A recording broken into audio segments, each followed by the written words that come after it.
We are back, and our next guest, Doug Zarkin, is a highly acclaimed marketing expert. So, I'm thrilled to have him on the show. He's got a multitude of awards to his name. He's the author of Moving Your Brand Out of the Friend Zone, a title I absolutely love, and it is for every single person that is listening right now, no matter where you are in your career.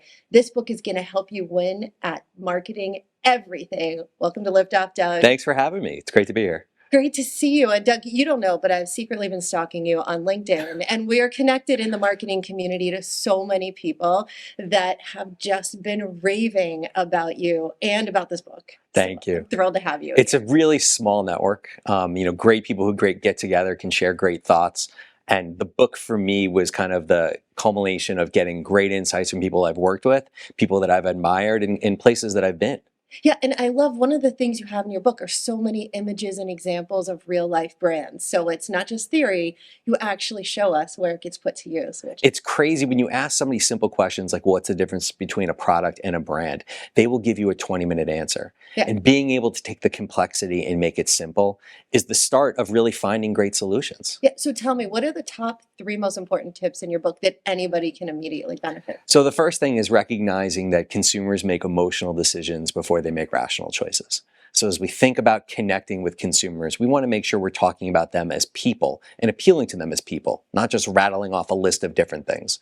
The second thing is we have to realize that data doesn't make decisions because data is only as good as the questions you ask. Marketers and leaders make decisions using data, but you've got to know what questions to ask in order to get data that is most meaningful.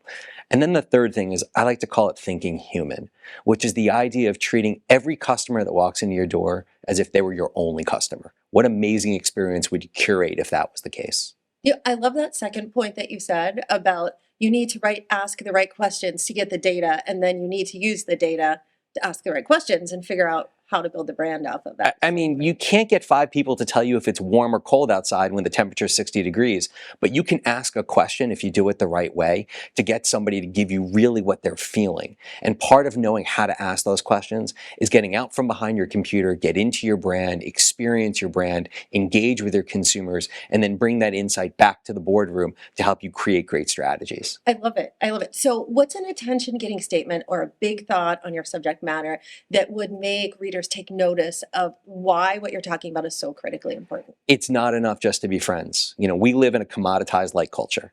Think about when you're going through your social platform, you're putting hearts or you're checking likes just to be part of the conversation. It's not enough to be part of the conversation. You need to be engaged in that conversation. So you really have to think about creating brand love. And so what is the key to cultivating that brand love and not just that brand friendship? Realizing that trust, which is really one of the core tenets to creating brand love, isn't through grand gestures. It's through small moments of care and connection. It's those little things that you don't think mean a lot, that when you look at the sum of those marginal gains, really creates amazing, passionate relationships and really strong trust bonds between people. So your favorite small moment? For me, it's when you get a random phone call of somebody just saying thank you. It doesn't cost you anything to take 2 minutes. Thank you is probably the 2 most powerful words in the English language.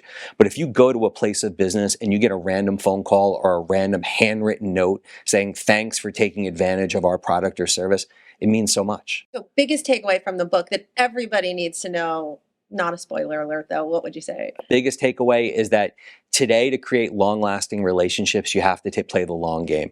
Grand gestures don't garner love. Grand gestures garner favor. Sum of small moments create incredible trust bonds, incredible trusting relationships, and that's how you win. I feel like we could talk forever about this because I have so many questions to ask you about how to build a brand, how to build a personal brand, how to build a brand when you're coming out of college, how to build a brand if you're a business, big or small. But right now, we're going to have to go to other guests. So come back maybe. Thank you for having me. It was so much. Great to be here. Thank you. Thank you.